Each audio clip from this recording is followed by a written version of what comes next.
बिस्मिल्लाहिर्रहमानिर्रहीम। अस्सलाम वालेकुम स्टूडेंट्स। मैं हूं प्रोफेसर फैजान गुराया। बात करेंगे lesson number 29 STS 630 data analysis. यानी कि ये हमारा चौथा पोर्शन शुरू हो गया। पहला हमारा पोर्शन था इंट्रोडक्शन का, उसमें हमने ऑब्जेक्टिव्स, उसमें सिग्निफिकेंस, इन चीज़ों को डिस्कस किया। दूसरा हमारा पोर्शन था लिटरेचर रिव्यू का, ठीक है, हम वो डिस्कस कर चुके। उसमें कंसेप्चुअल स्टडी, कंसेप्चुअल फ्रेमवर्क, इन चीज़ों को हमने डिस्कस किया। तीसरा हमारा पोर्शन था मेथोडोलॉजी का, वो डिस्कस कर चुके। अब अपने चौथे पोर्शन पे आ गया डाटा एनालिसिस। डाटा एनालिसिस में देखेंगे हमारे पास once the data began to flow in attention turn to data analysis. ठीक है, जब डाटा आना शुरू हो जाए तो हमारा हम शिफ्ट हो जाते हैं डाटा एनालिसिस में। If project has been done correctly the analysis planning is already done.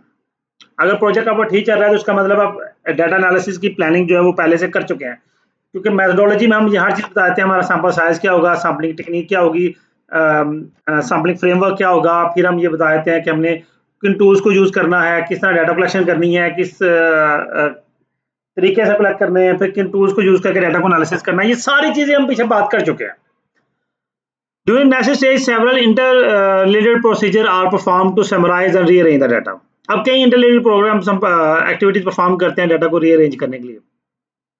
Data जब अरेंज फॉर्म में आ जाता है उसे हम इंफॉर्मेशन कहते हैं। ध्यान से सुन लें, डाटा जब रॉ फॉर्म में होगा, raw facts and figures is called data. ठीक है जी, सिंपल डेफिनेशन है कि raw facts and figures are called data and the processed form of data is called information. Information refer to body of fact that in the format suitable for decision making. वो format जो decision making में suitable था, उस form में जब data हम इकट्ठा कर लेते हैं तो वो डाटा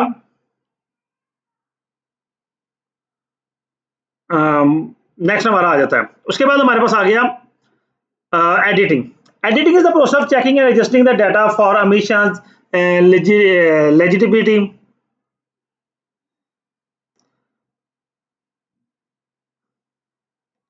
ये सारी हमारी चीजें एडिटिंग। एडिटिंग में बेसिकली हम ये चीज देखते हैं, कोई एरर है, कोई omission है, कोई गलती आ गई है, कोई प्रॉब्लम आ गई है, तो उन सबको हम ठीक करने की कोशिश कर रहे होते हैं। उसके बाद नेक्स्ट हमारे पास आ जाता है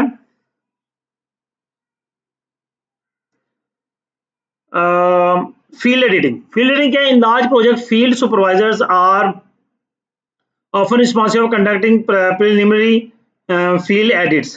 The purpose of this field edit on the same day by interview is to catch technical omissions. जी, फील्ड एडिटिंग क्या होती है कि फील्ड्स में ड्यूरिंग इंटरव्यू या ड्यूरिंग डाटा कलेक्शन जो भी एरर्स होते हैं वो साथ साथ उन एरर्स को रिमूव करते चले जाते हैं। उसका फ़ायदा ये होता है कि फिर जब हम डाटा एनालिसिस कर रहे होते हैं तो उस वक्त फिर हमें प्रॉब्लम नहीं होती। अब देखिए, जब हमें data large amount of data collect करना है, अब इवन सिंपल सी बात है कि गवर्नमेंट ने सेंसस कंडक्ट किया, मरदमशुमारी की। अब उस मरदमशुमारी के अंदर अगर कोई हम चीज़ मिस कर देते हैं,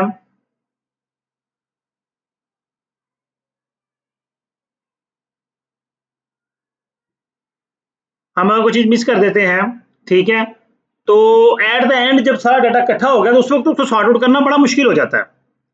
इस तरह हमारे पास आता है editing for consistency.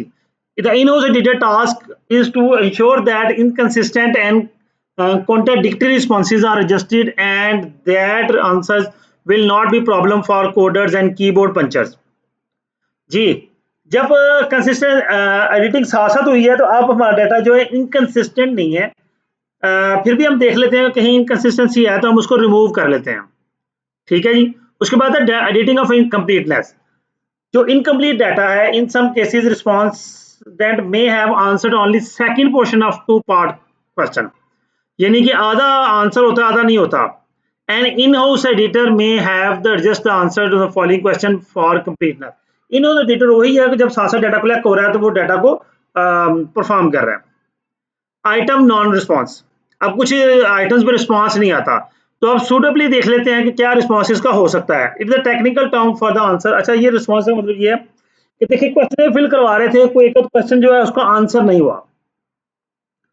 In otherwise complete question है, specific decision rules for handling this problem should be meticulously outline the editorial instructions. क्या होता है जी? In case of response is necessary, then the editor uses the plug value. Plug value क्या होता है? The decision rule may be plugged in an average or neutral value in each case of missing data. Neutral value या average value कौन सा, किस चीज़ को ज़्यादातर लोगों ने आंसर किया, उस क्वेश्चन में आंसर ज़्यादातर कौन सा है?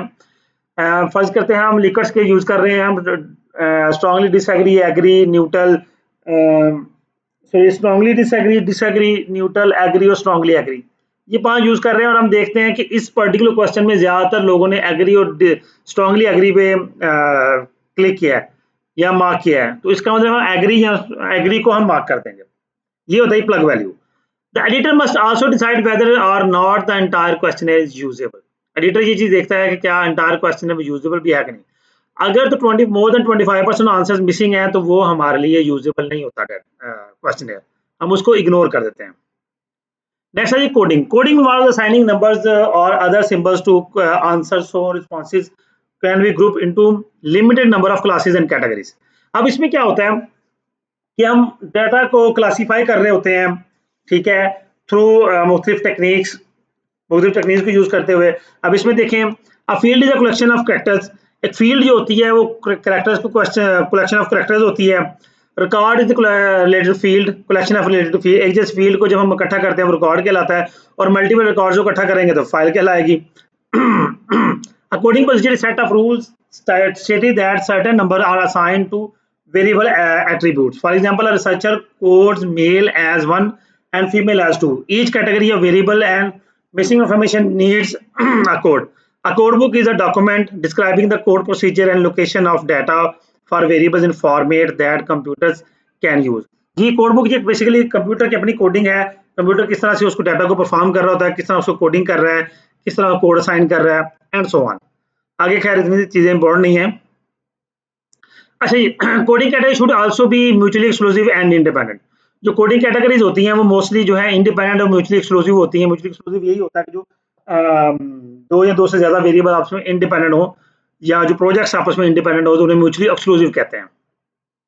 अब ये कुछ कोड बुक है, उसमें कोड किस तरह होंगे वो बता रहा है, हमें इसकी जरूरत नहीं है।